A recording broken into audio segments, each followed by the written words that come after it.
Auzubillahiminash-shaytanir-rajim. Bismillahir-rahmanir-rahim. Assalamu alaikum student. How are you? I think you will be fine. My name is Abdur Razak and you are watching Darul Success. आज हम exercise number 7.4 उसका question number 19 solve करने जा रहे हैं। 19 question number नहायत easy question है। चले चलते हैं, देखते हैं कि इसके लिए हमें किन किन चीज़ों की ज़रूरत है। तो सबसे पहले हमें जो है 3 फार्मूले जो है आने चाहिए। Sine square theta plus cos square theta is equal to 1। ये फार्मूला हमें आएगा तभी जो है हम इस क्वेश्चन को सॉल्व कर पाएंगे। इसी तरह से second square theta minus tan square theta is equal to 1। ये फार्मूला भी इस एक्सरसाइज में यूज़ होता है। मे बी इस क्वेश्चन में यूज़ हो या ना हो। इसी तरह से tan theta is equal to sine theta over cos theta, और ये फार्मूला भी हमारा इस एक्सरसाइज में यूज़ होता है। तो इन 3 फार्मूलों की मदद से या कि इनकी मदद से कुछ और छोटे मोटे फार्मूले हम ड्रा कर सकते हैं। इनकी रकमों को इधर उधर करके, इसके अमेंडमेंट करके इन फार्मूलों की नए फार्मूले हम छोटे मोटे खुद से बना सकते हैं। बेसिकली ये 3 फार्मूले यूज़ होते हैं इस एक्सरसाइज के लिए। तो आज हम 19 क्वेश्चन नंबर कर रहे हैं। 19 क्वेश्चन में हमारे पास 1/1 minus cos theta plus 1/1 plus cos theta is equal to 2 cosecant square theta, ये हमारे पास क्वेश्चन है। हमने लेफ्ट हैंड साइड यूज़ करते हुए राइट हैंड साइड को इक्वल साबित करना है बेटा। तो लेफ्ट हैंड साइड हम लेते हैं। लेफ्ट हैंड साइड सबसे पहले left hand side as it is लिख दें। सबसे पहले लेफ्ट हैंड साइड हमने लिख दी। अब हमने फर्स्ट स्टेप हमने ये चेक करना है कि क्या इस जो हमारे पास रकम मौजूद है, क्या इसमें साइन और कॉस के अलावा कोई और ट्रिग्नोमेट्रिक फंक्शन या रेशो इस्तेमाल हुई है।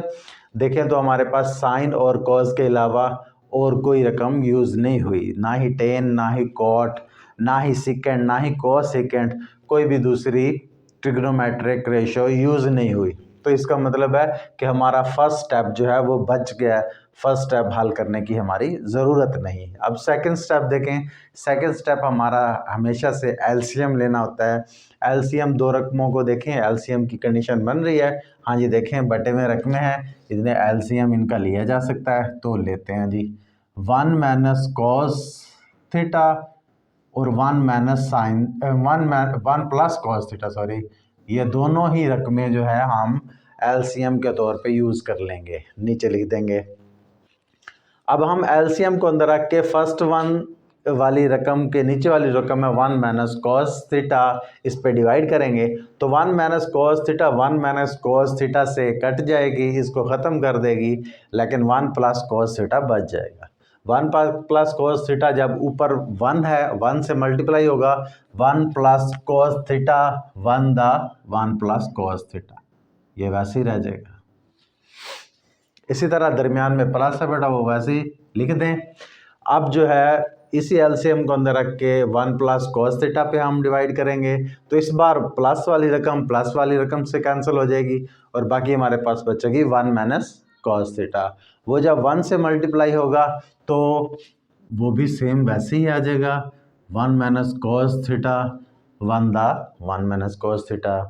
तो हमारे पास देखें एलसीएम लिया। अब इसे थोड़ा सा सिंप्लीफाई करते हैं तो देखते हैं ये 1 है बेटा और ये भी 1 है, ये दोनों 1 जो है 2 हो चुके हैं, लेकिन ये प्लस का कॉस है, ये माइनस का कॉस है, आपस में कट चुके हैं।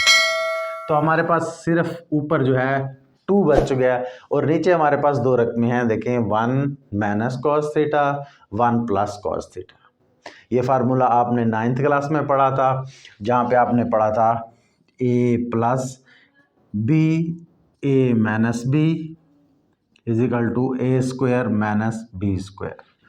इस फार्मूले के हिसाब से जो आपने 9th क्लास में पढ़ा था कि 2 जो है हमारे पास वेरिएबल्स होंगे, एक मरतबा प्लस हो रहे होंगे, एक दफ़ा माइनस हो रहे होंगे, तो उसे हम लिख सकते हैं पहली रकम का स्क्वायर माइनस दूसरी रकम का स्क्वायर। तो इसी तरह हमारे पास 2 रकमें सेम आ गई हैं, 1 माइनस कॉस और 1 प्लस कॉस। जब हम इसे हल करेंगे तो लिखेंगे फर्स्ट रकम का स्क्वायर माइनस सेकंड रकम का स्क्वायर। तो अब हम इसको थोड़ा सा सिंप्लीफाई करते हैं। 1 का स्क्वायर 1 ही होता है, लेकिन कॉस का स्क्वायर कॉस स्क्वायर थीटा हो गया बेटा। देखिए हमारे पास कुछ रकम ऐसी आ गई है।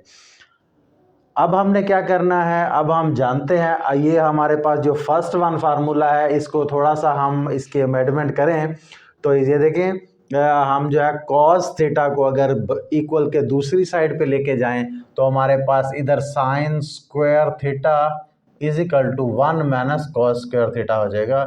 इसी फार्मूले को हमने थोड़ा सा तब्दील किया है, कॉस स्क्वायर थीटा को दूसरी तरफ ले गए हैं। तो अमेंडमेंट करने के बाद इसी फार्मूले को हमारे पास आ गया sine square theta is equal to 1 minus cos square theta.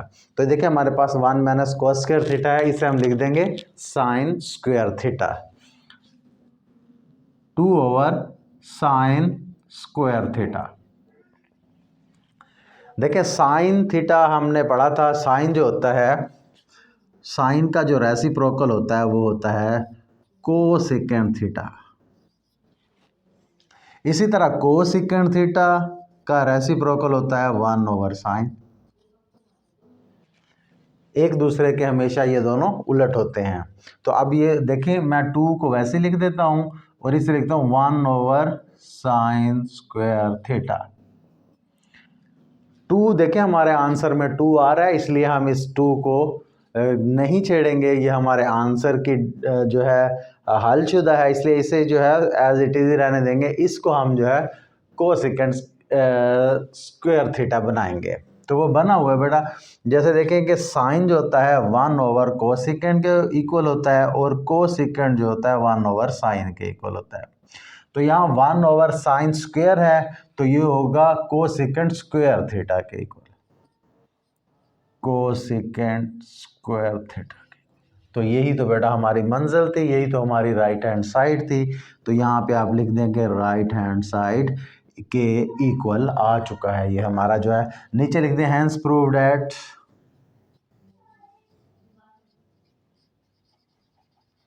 क्या प्रूव हो चुका है कि left hand side is equal to right hand side, के ये दोनों साइड्स लेफ्ट साइड हो चाहे कि राइट साइड हो, दोनों इक्वल साबित हो चुकी हैं।